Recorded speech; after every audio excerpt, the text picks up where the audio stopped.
To the agenda, please. The seconder. Yes. Any discussion?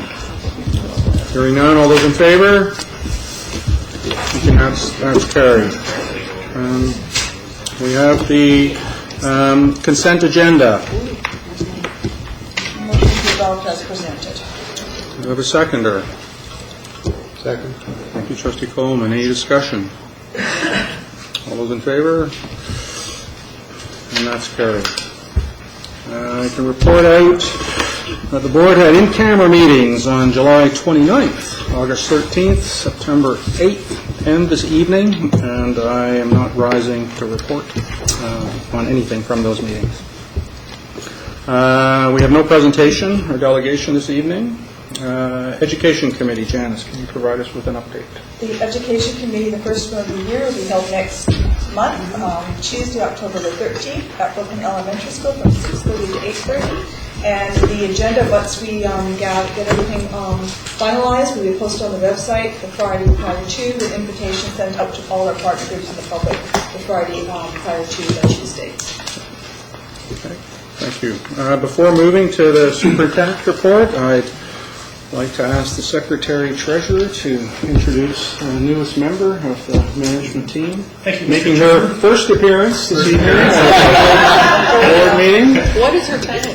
So joining us is Candace Hilton. Candace is in the back of the room. She has about 15 years experience working for the City of Courtenay, and she joins us as our Director of Finance, replacing Ron Amos, who's moved down to the Wallakum School District. So Candace started with us, I think it was August 4th, stepped right into our audit week, and hasn't looked back since then, so we're full speed ahead. So welcome, Candace. Thank you. Thank you. We'll move to the superintendent's report, district news. I was going to move to the district news, but the chair has asked me in 2 minutes or less to give a verbal update, which we had originally said I wasn't going to do, regarding the beginning of the school year, sort of just an update for the trustees and the community. It's, of course, been a very busy couple of weeks in School District 71. We've been, as usual, balancing enrollment in both elementary and secondary. As you would know from my other 6 years of reporting at this time of year, we do the following always. We confirm those students, the students who had originally said that they were returning, which we call checking on your no-shows. So indeed, folks do move away over the summer and don't always notify us, and so we spend quite a lot of time making sure that the students that we are waiting for who aren't currently in attendance are coming. There are sometimes reasons why they're not there in the first 2 or 3, 4 or 5 days of school, and we check that out. When we can determine that they are not returning, i.e. they may have gone to another school district, they may have gone to another province, that frees up a space for another student. And we need to know that information, particularly when, as we're checking on the students who have not come to our school district, we are also balancing the need to find spaces for students who have come that we weren't expecting. And this year, we have experienced, at this point in time, I'm looking for wood to knock on, we have experienced an increase in the number of students that we were expecting. So we did, at both elementary and secondary, we believe at this point in time, we've still got some data to confirm, have an increase of numbers in both areas, both at elementary and secondary, from the number of students that we had anticipated to enroll. That's a good news issue on many fronts, because it means we've got new students in our schools, we've got families who maybe have moved away from the Valley and returned. The bad news of that is, of course, we're in funding protection, and that means that we need to find spaces and educational programs for these students, and it could be as many as 35 to 40, maybe even a little higher when the dust all settles, and we don't have the funding that we would normally get per student for them because we're in funding protection, so it makes things very tight.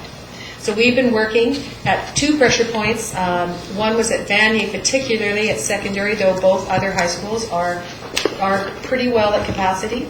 And at elementary, we actually just recently added another division to Huban, which helps the east side of Courtenay in general, where there's some pressure.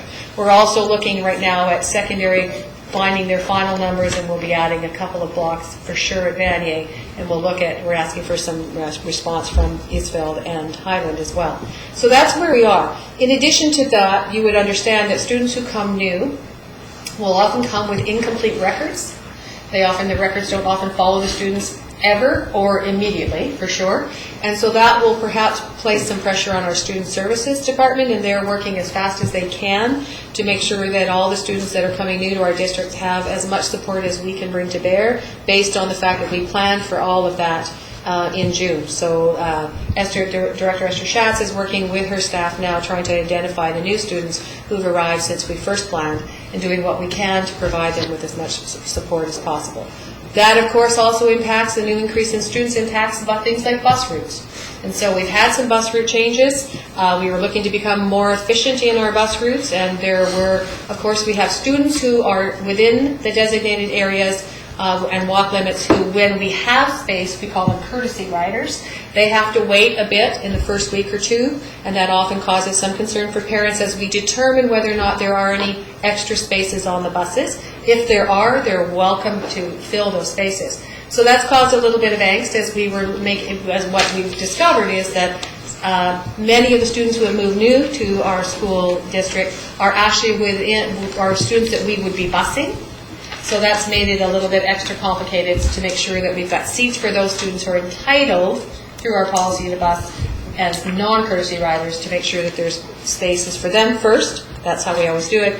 And then we will fill those remaining seats with courtesy riders. And that's just about finished. I think there will be no one gladder than Carol Sned when Friday comes, when kids now actually have to show their bus passes because they've all been issued, and we'll move ahead with our improved busing. But that has been a pressure over the last 6 or 7 days for parents, for sure.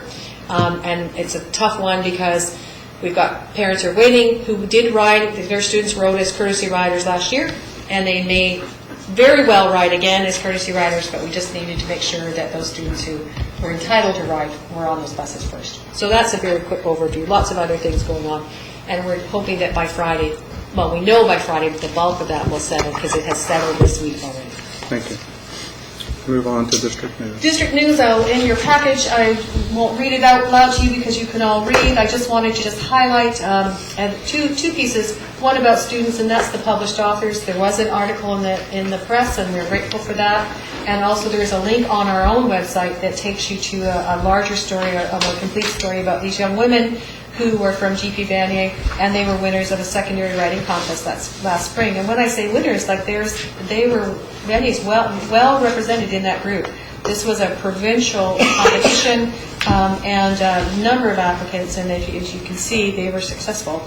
And we've got a copy of the book that they're printed in, they're published in at our high schools. But there was a very good article in the I want to say that it was the Echo.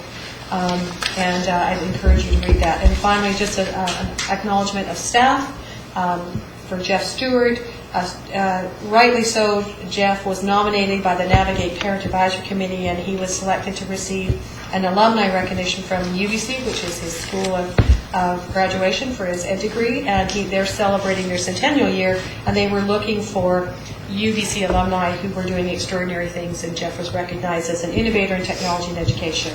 And of course, we know that Jeff and his staff were recognized internationally last year, so it's nice to see a more local recognition of Jeff Stewart, and we're pleased that he received some recognition inside the school district for the great work that he and his staff do at Navigate. And then finally, something that's not on there, and it's just a bit of a heads up that we will actually present a more complete picture of the success of the Rec and Read programs that went on this summer. That we've actually expanded them to 2. There was one at Cumberland and one at Copatnich Park, and our dream is to have another one on the east side of Courtenay next year, or perhaps in Comox. And these are partnerships with Rotary and, in one case, the Cumberland Recreation folks, and then the Copatnich Park, the Courtenay Recreation folks. It's a great partnership for us because it keeps our most vulnerable readers reading through the bulk of the summer. It provides them with recreation activities that they might not access in their home communities. We get to feed them during that time, which is important for us as well. And it also provides a practicum for student leaders through the recreation departments. So it's a win for everybody, highly successful, and we hope to grow that again by at least 1 or 2 more programs next year. But I'll ask Director Douglas to provide you with a formal presentation of that at Education Committee sometime soon. Thank you. Sheila? I just wanted to also note with Jeff Stewart that he has done some phenomenal provincial leadership on student mental health. Yes, yes. And really much appreciated on that. Okay. Any other comments? Thank you. We'll move to item 2, forming and supporting a district student round table. Purchase and process. Perhaps start with you, Trustee Coleman.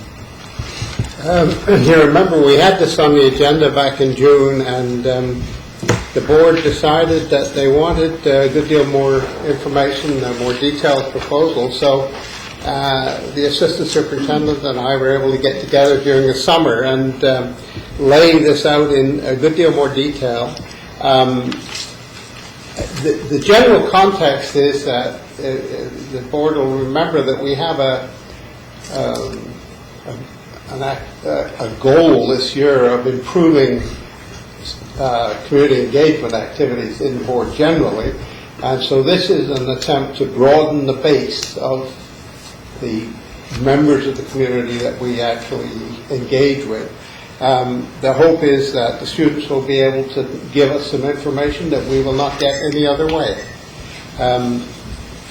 The document, I hope, is now more acceptable than it was. We've detailed how we would select student participants, the kind of process we would go through. There would be a briefing session in advance of the first meeting of the council. Okay. Thank you. Are you looking for any particular direction or endorsement? Well, I would hope that the board would be able to accept this proposal for action this fall. Okay. Mr. Creighton? So I like the fact that we are engaging our students, but I have a couple of questions regarding the process and the format before I can really all endorse it. A couple of questions. One is, we talked about a district student council, but I noticed it's been changed to a district student roundtable. And my question is, a student council is where students are elected by their peers to come and speak. Will this be where students are elected by their peers, or is it really where the principals and administrators will go and pick students to participate? I do have a concern with that, and some clarification on that one. The other concern I have, and it's just when you look at the proposed distribution of seats, and you've got GP Banning 4, ISFO 4, and Highland 4, with only Highland including one member of the Highland Aboriginal Student Council, and I kind of don't like that. It's not really good English, is it? I'm not comfortable with that. I believe that if we're going to talk about including our Aboriginal students, we should have maybe one from each of the high school. So I need some clarification of why that was worded in that respect. So that was just some clarification on my part. And the difference between the student roundtable and the student council and the purpose and the goal, is it there to that we present questions to them and they're going to answer, or are they going to come with questions that and concerns they want to bring to us? And that wasn't clear in this report for me. I just need some clarification on that. Through you, Mr. Chair. The name was changed to a roundtable specifically for the reason you gave. We didn't want to suggest that the students were going to be elected to this. It's not, I think, appropriate to do that. We would hope that many of the members of the roundtable will in fact be members of the student council. That's the obvious way of selecting them, I would assume. But we didn't want to confuse the two different bodies. As maybe Mr. DeMayor wants to speak. Sure. In actual fact, the problem with going to an election is some of our schools don't have a formal students' council. They've gotten away from the election process. They're using more leadership kids or a variety of students. So one of the things that we would do in this is approach schools and work with them to try and identify a cross-section of students. So we're not focusing on this particular type of student, but an equal representation of the school community right across the board. So that's why it was represented as a roundtable versus a council. It's to get away from the old terminology that was used. And the Highland was at the request, because this was this was the first Aboriginal Students' Council. We wanted to recognize that, and we felt it was important. And the other two schools, they didn't have to the same level that the Highland had a formal group meeting, and so we felt that recognition should be given to that group for their involvement in the district roundtable. Sheila? Janice raises some really interesting points, and I think that I'm happy to see this start in a less formal basis, like the roundtable idea. We need to hear from students what they think, but I think perhaps the piece that's missing is that at each school there needs to be an engagement process with these representatives and their school community, and so that we could support them. And this could be, we could have some facilitated meetings where, a leadership facilitation person works with them to think about those issues themselves and come to some agreements, and then figure out ways that they can go back to their school and get student opinion that supports them as they come forward. And that would be, not necessarily through voting or through an election process, but through them having little, input sessions and social media. They're the ones who will show us how to use social media effectively to get positions. If they've decided that they want to have a discussion about a particular topic, like athletics or something, that they can survey their own community and bring that information. And that we're not looking just for students coming with their own views, but that they have taken the time. And it's one more piece of leadership development that we're supporting for the students. And I think that that's a piece that would help us all be comfortable with what we're doing. And we don't just want pro forma. We want meaningful opportunity for student voice to be expressed, and that starts by supporting the students discussing it themselves and getting some understanding of how roundtables can provide that. Mr. DeMeo? Sure, and that's exactly what the intent is. The intent is to get the first meeting with the students, and I think the term that was used in here is establishing ground rules, and we asked that the questions, or these are the topic areas, because one of the responsibilities of the students involved is to do exactly what you're saying. Go back to their school communities and talk to their peers. Hey, I've got a question. Can we have a discussion? They may use their own networks. They may use social media. They may use their leadership classes. They may use student council in the case of HASC. But it's to go get input from their peers to come to the big meeting and say, at our school, I was talking to a group about such and such, and this is what we came up with, or this was the thought of this particular group. So it's coming together to have a discussion across the district, but it's also leaving and going back to the school to find out from their peers what exactly their thoughts are around a specific topic. So it does address, I think, we're looking for ways that they feel that they can, and they can find out the bigger agency. voice. Many questions I had are similar to what Janice is questioning, but I'm concerned about, I was concerned about the name change, but that roundtable could, out of that roundtable process could come the notion of a district student council meeting.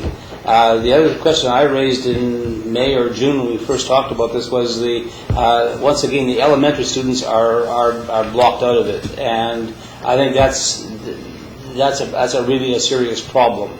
I see this process as fostering democracy, and I would really hope that eventually the students who come to these things have been elected by their peers, not appointed or self-selected or whatever the case may be. And I'll participate in that round table, but I'll be hoping that we don't get too directive from here, that we don't control the agenda, that we leave it as open as possible so that as much as possible those students can get involved and look to getting some elementaries. I don't see there's any reason why every elementary school in the district couldn't have a student council of their own, and they could elect or appoint one or two people to attend meetings like this. So how I've read this and from the conversation is basically what's being asked is a sort of a without prejudice endorsement of the board, by the board, to have two meetings and then to report back after the November 24th, I think it is, meeting, perhaps at the December board meeting, to allow the board to learn from the first two, because we'll hopefully all have participated in both or witnessed both, to Trustee Bolt's point around us not driving it, and then formalizing it more. I think all these points are perfectly useful points, but, I'm reluctant, before we've even spoken to students about this, I'm reluctant to put any rules out there. I would sooner wait and see how it works out and see what the students have to say, for example, about who should attend. I do think it's the kind of issue where you need to operate in as open-minded a way as possible when you start, and then see what happens, and learn from what the students have to say and how they participate. So I do realize it's a bit of an open system, but I think really that's the wise way to proceed. So just without sort of formal motion being needed, but just by indication of nods of head or shaking of head, is there anyone opposed to us proceeding to allow this opportunity to see if we can grab root? Okay. Seeing none, so I think we're good, and will it be through you, And we'll keep Peter, the that board you'll... well informed about what happens. Well, you'll advise us affirming the dates and location because of Yeah. board participation. Okay, thank you very much, and thank you, Assistant Superintendent DeMayo. Board committee reports. Finance Committee. Through you, Trustee Coleman. Yes, the Finance Committee minutes are attached. I'll have the Secretary Treasurer speak to the audited financial statements and audited report, maybe. So attached in your package is a fairly long document with our financial statements, the minutes to the financial statements, and then the schedules as well. What I'll do is, rather than walk you through all of the financial statements in detail, I'll just give you the highlights here. So this was the year where we implemented the audit subcommittee. So the subcommittee met with the auditors on June 29th prior to the audit to review the scope and sequence of the audit. During the week of August 4th, the audit was conducted, and on September 11th, the auditors came in and presented the auditor's report and the financial statements to the audit subcommittee. The audit subcommittee had the 2 trustees from the Finance Committee plus 2 public members that were appointed by the board. On September 14th, the Finance Committee met to review the financial statements one last time, and they have the recommendation contained in the agenda to approve the statements. The board as a whole has also had a chance to receive and review the financial statements prior to this meeting. So this year, our total revenue of all 3 funds was $82.33 million, made up of about $73.8 million from our operating budget, 5.2 from special purposes, and about 3.4 million in our capital fund. Our total consolidated expenses was $82.48 million, so there's a surplus included in this year's financial statements. The operating budget expenses were $73.2 million, and that left a $587,000 surplus before the year-end transfers in the operating fund. Special purpose fund had expenses of $5.3 million, so we had a slight decrease in our deferred revenue of $149,000. The special purpose funds are in essence targeted trust funds that we hold for specific purposes from certain funders. And in our capital fund, we had a deficit of $592,000, which is attributed to the amortization of our capital assets. The board's accumulated operating reserve and capital reserves. So our operating reserve at year-end is $704,641, which represents a decrease of $870,000 from the prior year. The decrease is made up of capital purchases for vehicles and mowers in the tune of $125,000, transfers to the local capital of $1.17 million, and other transfers which relate to collective agreement obligations of $156,000. At year-end, our local capital balance is $1,472,000, which has 2 commitments against it. $350,000 of that is applied towards the GP Vanier seismic upgrade, and the remaining amount of about $826,000 relates to the future replacement of computer technology. We have an $83,676 restricted capital, and that money is also committed towards the Vanier project. So the audit report reported a clean audit, that there were no concerns with how management presented the financial statements. And once the board approves the financial statements, the auditors will then provide us with the audit opinion that's attached to it, and that audit opinion will indicate that it's an unqualified audit, which is always a good thing.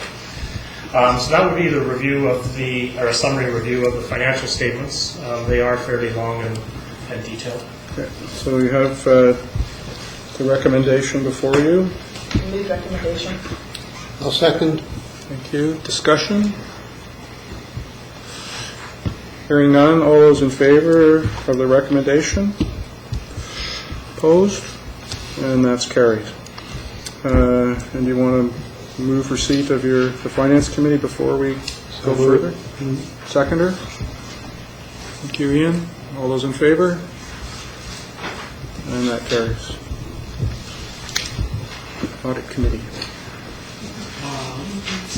Okay, so we're audit committee. So attached in your agenda are the minutes from the 2 audit committee meetings that were referenced. Can you let people know what page you're on sometimes? Can you let people know what page you're on sometimes? Sorry, I don't know what page we're on. 61, 63 in our program. All right, so in the packages for the June 29th, 2015 to September 11th, 2015 audit committee minutes. Just for the board information. Okay. See the recommendation for you? So, hold on, so what's just been moved? Is there a seconder discussion? Okay. I was just a bit confused because in one place it was the audit committee and in one place it was the audit subcommittee. Is it in fact an audit subcommittee, or are there 2? My apologies, yes, it's an audit subcommittee under the Finance Committee and Board Policy. Okay, just wasn't quite sure. Thank you. Okay. On the recommendation, all those in favor? And that's carried. Thank you. Move on to board business, capital project bylaw, GP Vanier Secondary School. All right, attached in your package is a briefing note summarizing the GP Vanier Secondary School seismic mitigation and upgrade. All right, so at the top of the briefing note is a summary of the project budget. So the total budget is $33.812 million. That is made up of a project approval of $29,457,762. The other 2 amounts are reserve items. At this time, we do not have access to them. So as the project unfolds, and if we require access to those reserves, we'll be coming back to the board to get capital bylaw once the minister approves it. The source of funding for this project is $28.449 million from the government certificate of approval, $83,676 from the restricted capital reserve, $350,000 from our local capital reserve, $575,000 from our annual facilities grant, which will be accessed over a 4-year period. And then you see the reserve items which require ministry approval, so that adds up to the $33.812 million. Next section talks about tendering. So as soon as the announcement was made in July, we issued the request for proposals, received 12 proposals for the architect services and 6 for the construction management. Iredale Group Architecture from Victoria was a successful proponent for the architect of professional engineers, and Heather Bray Building Company Limited from Nanaimo was for construction management. We've had one meeting already with the group of consultants. We have one more meeting scheduled this week, and then once that happens, we will begin the consultation process with the school around the design concept and starting to engage staff, parents, and students in the discussions around the final design. From a timeline on page 2, what we're looking for is to have the design completed by February, try to get the contract documents ready for release March 31st, which would see us begin construction around May 1st, May or June, depending on how the timeline goes. the construction, where it says construction colon, it should say construction completion dates. So the new section, so there is a 2,900 square meter addition, a 3,100 square meter demolition, and then the remaining school is modernized. We're envisioning that the new section will be built first, which will create the swing space so the students can move into the new area, and then we can approach the existing area in phases. And finally, at the end, the two-story section, which houses the science wing, would be demolished, and all of that should be done by September 30th, 2019. Our first meeting would indicate that there are some strategies that we can maybe move this timeline ahead. So hopefully we can remove 6 months from this timeline, and if things go very well, we would remove upwards of a year from the timeline and wrap it up at the end of 2018. So that will be our goal. Page 3 of the briefing note is the capital project bylaw 115044, GP Vanier Secondary School seismic upgrade and partial replacement. Things to point out under bullet A, it talks about the projects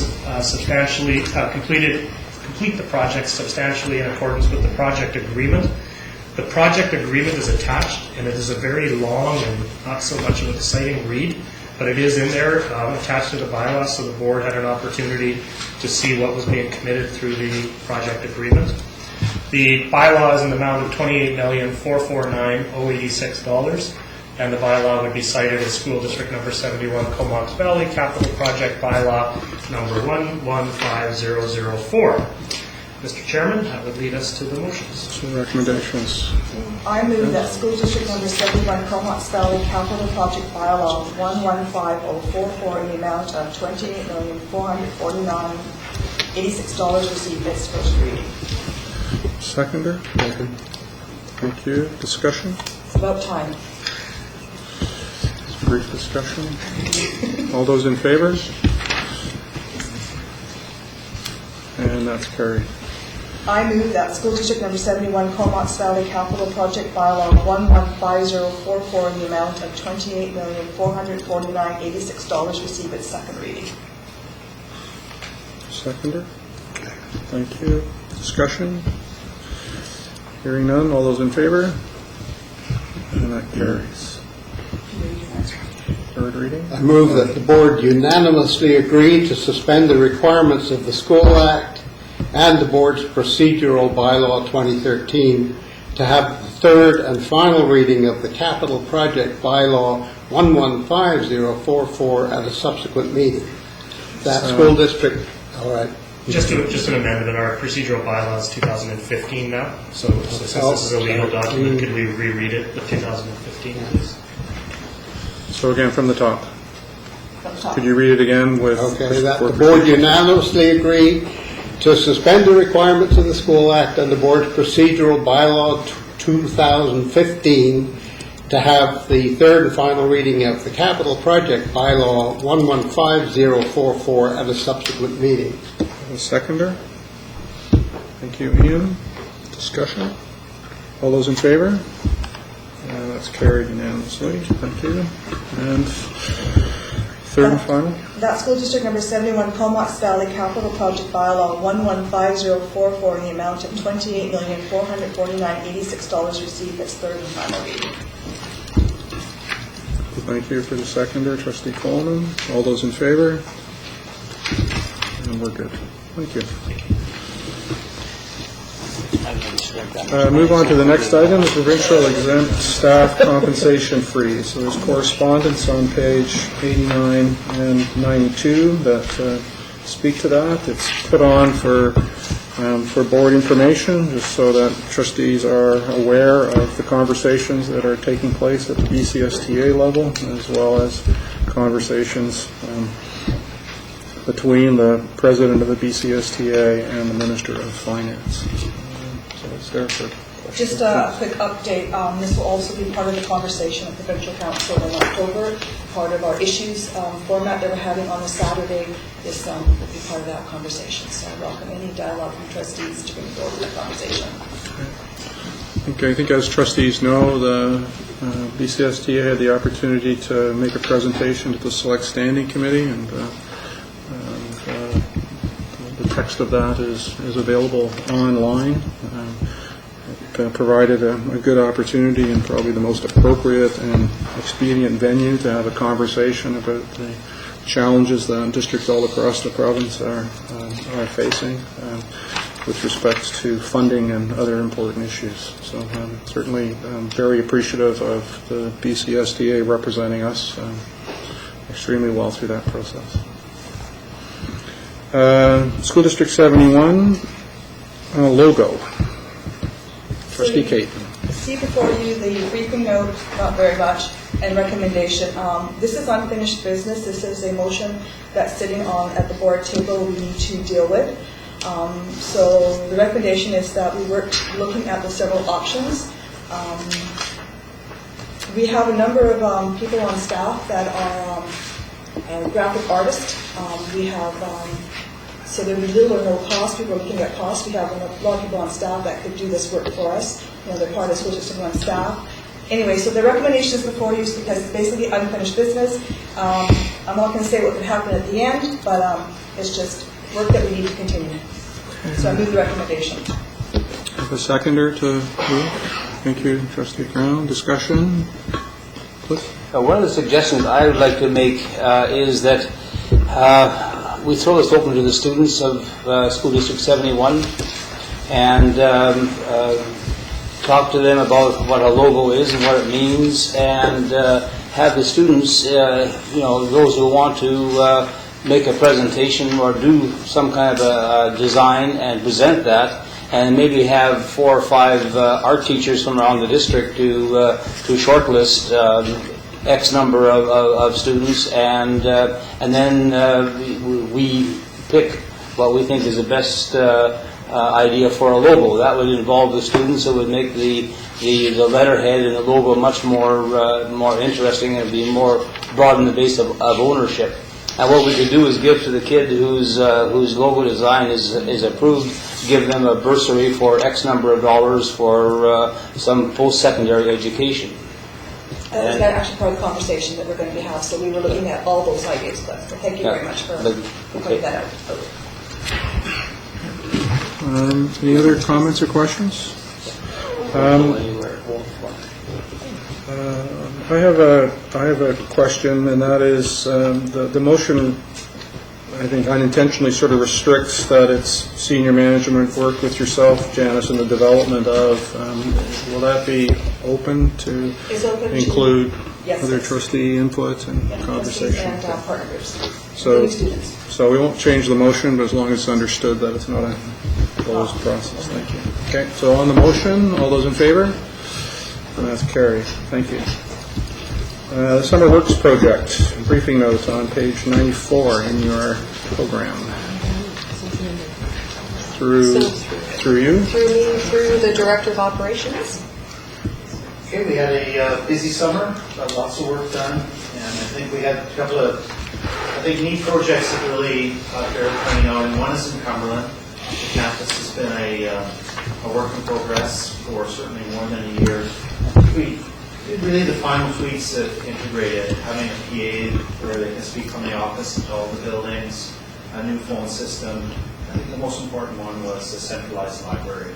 Did a really nice job pulling the library into one building, and because we sort of tore apart 2 old libraries, we essentially had to completely rebuild all the shelving, and it just worked out really nicely. So I think that's a project that we're quite proud of, and got lots of painting done this summer as well, and the schools are looking good, and all the normal odds and ends of miscellaneous stuff as well.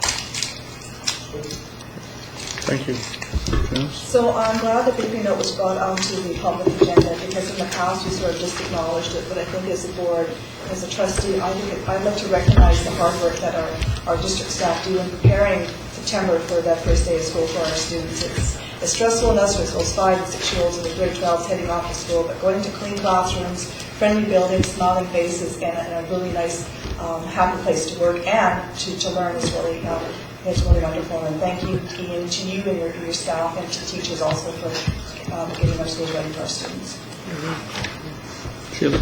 I was a bit surprised about the library news because when we toured there last year, it had other uses in mind. And so I have just a little question with that. one of the things about libraries is that kids walk by them and they see them and they go in and they hang out and read. And if it's in that other building, I'm just really hoping that you guys will be working at making sure the kids are in there and that they have access to it.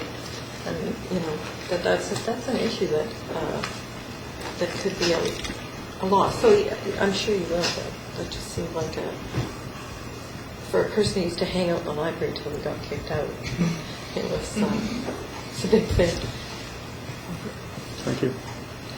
Thank you, Ann.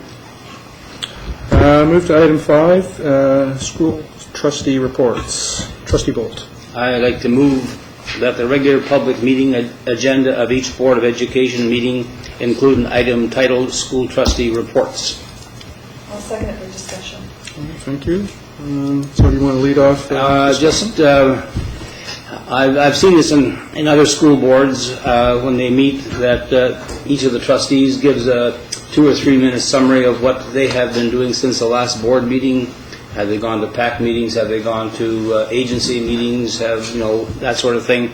And I think it would give us and the gallery a better insight into what trustees do.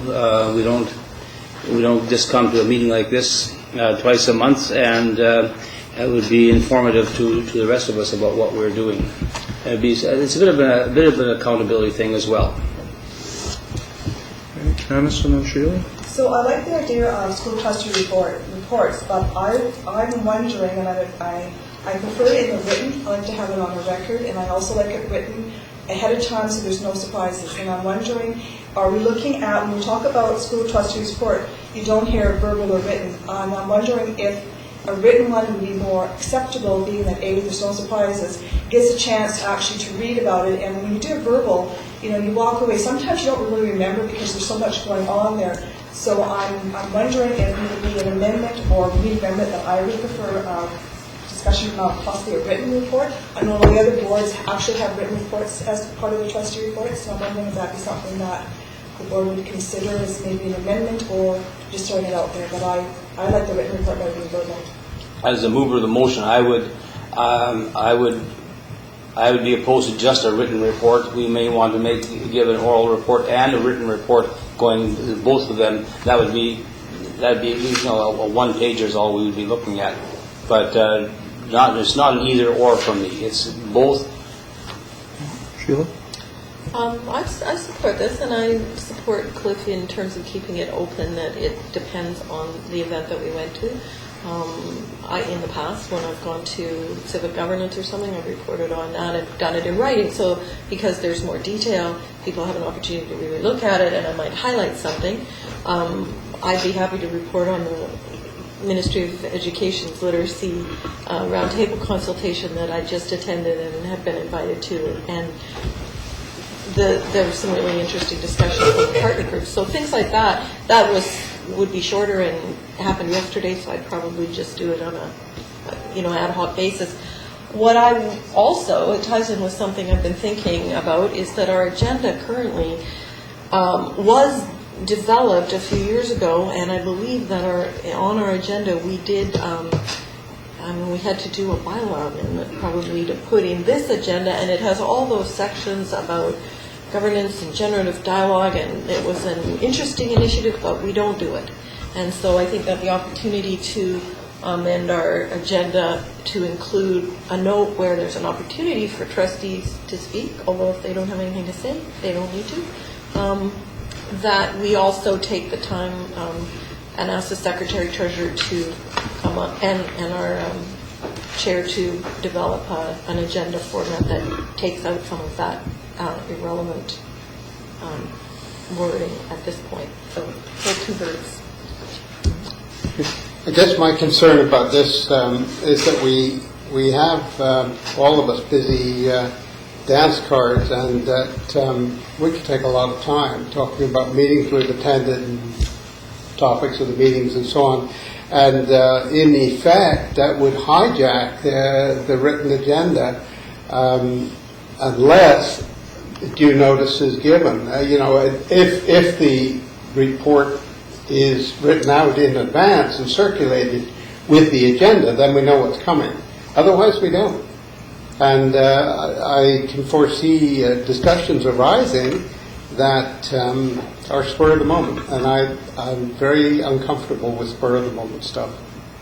I think you get into items that are not on the agenda, that we've not given notice about to anybody who might wish to attend and hear what we're talking about. So I'm uneasy about it as it stands. Maybe with the proviso that it was a written report circulated with the agenda, I could be happy with that, I think.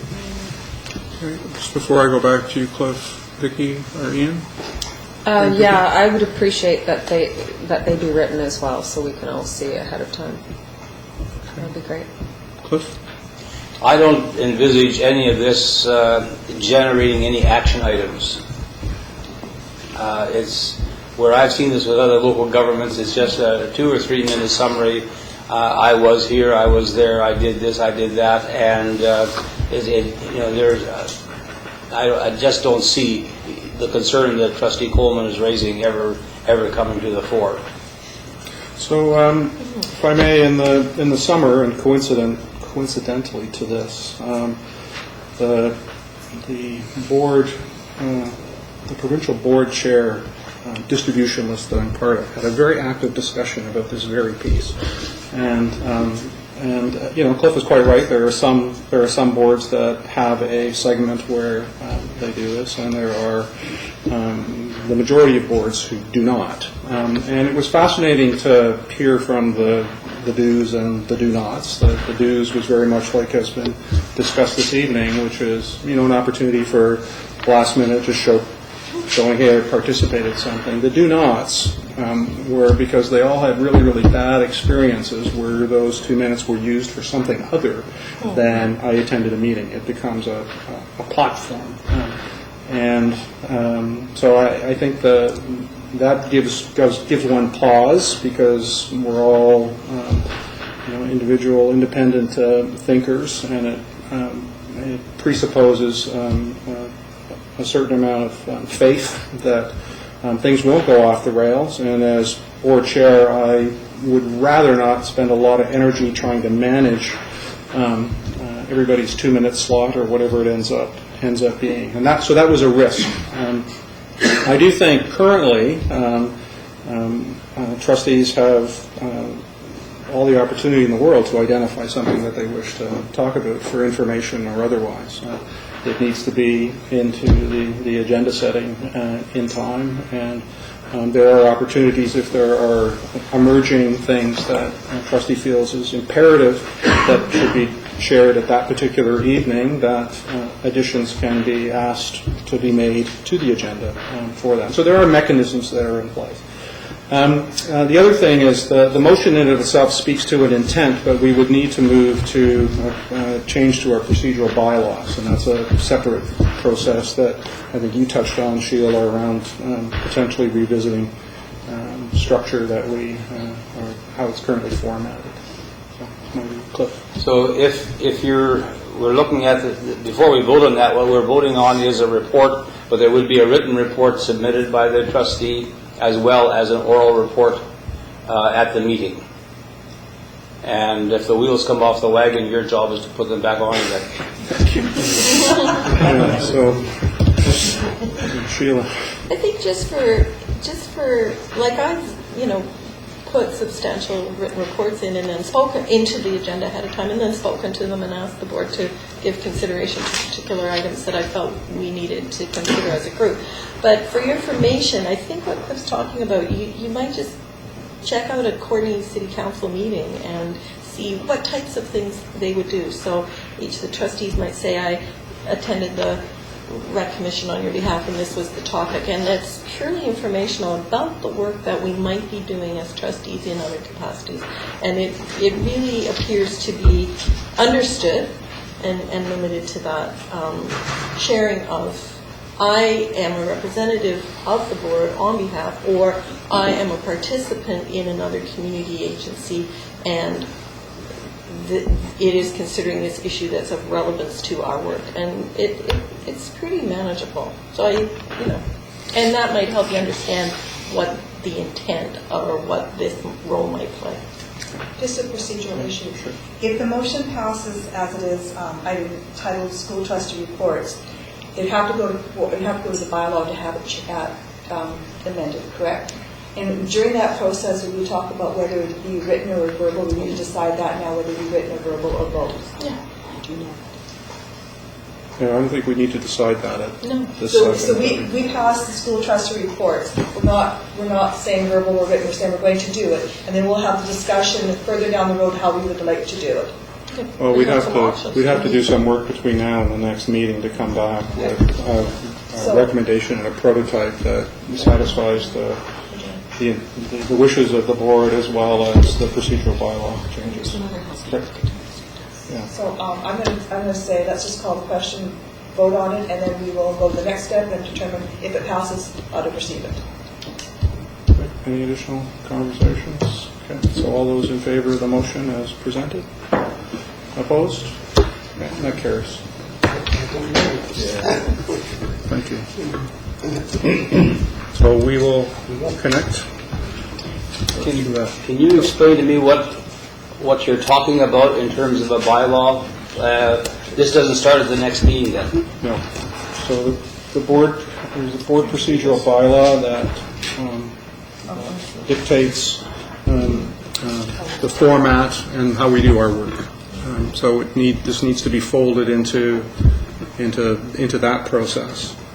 So I'll work with the Secretary Treasurer to come back with language that supports that, and perhaps at the next meeting, and also supports perhaps other housekeeping. So you guys have to wait till November to hear me hold forth on. No, because you can put stuff on the agenda. Okay, thank you. All right, thanks very much. Public question period. Start with our partner groups. Welcome back. I feel like is it the next meeting where we'll see vision, mission, values stuff, the work that you did in the summer, or October meeting? Yes, or before. Okay. Thank you. And of course, I have a question. Actually, it's more of a statement, really. I want to just first start by saying to the staff that as a member of the board, I really appreciate the hard work that you did to get students into classes. I know it wasn't easy, and this year seemed a little more chaotic to me than it has in the past. And largely, I think something that we're not talking about due to underfunding by the government. Once again, something that you guys talk about every time, April, May comes around, but it seems to die during the rest of the school year. So what I would say is, despite the hard work, it was a lot of chaotic experiences for a lot of people. September always is, I guess, but this year seemed really bad, as I said before. So for the trustees, now that that part has passed and we get into the swing of school and things are going well, leading up to that, from now until the time where you have to take action, and we know their cuts are coming, we've already been told that there's further reductions to your budgets, you need to remember that while there are students in schools, we have students who can't go to school in their catchment still, because there's simply not room. And we're not talking because we're busting at the seams, we're talking because it's underfunded, because there's no staff for those kids. We're talking about kids who are in school, but they can only get one class that they need. I've talked to several students. I know grade 11 students who are taking 2 classes and have 2 spare blocks, because there's simply no room in classes for them. We're not talking about kids who are disappointed that they couldn't put into jewelry when they really wanted to do woodwork. We're talking about kids who want to get into English 11 or 12 or math, academics, or courses that they need to go on to university. We're talking about kids who were told, you might have to come back next year and try to get those courses, despite the fact you're supposed to graduate this year. Just put your life on hold, that sort of thing. What I'm begging you to do is to remember these kids, remember the staff who are dealing with kids every day who want to get into their classes so bad and can't get in, and they have to look at those faces and say, sorry, I can't help you. We only have math 12 in the first semester. What I want you to do, to consider doing, is when you have your AGM, and you're all going to be talking about the underfunding and writing letters, and, well, that's all well and good. it's time for further action, and really, like I asked you to do, did you consider all 60 boards saying, no balanced budgets, not a single one of us is going to pass it. Really make a statement to the government, not just another letter that they write back and say, oh, we took it under consideration, but no, sorry. Think about the kids. While the happy times are coming, because they're coming, parents are moving on, the kids are moving on, and we're once again settling for what we get, which to me isn't good enough for the next generation of kids who are going to be leading us. They deserve better. And I'm just hoping that you'll remember during the good times that we're about to experience that they're not good for everybody. In fact, there are many that it's not good for. Thank you. Okay, motion to adjourn? So, Second? All those in favor? And regardless,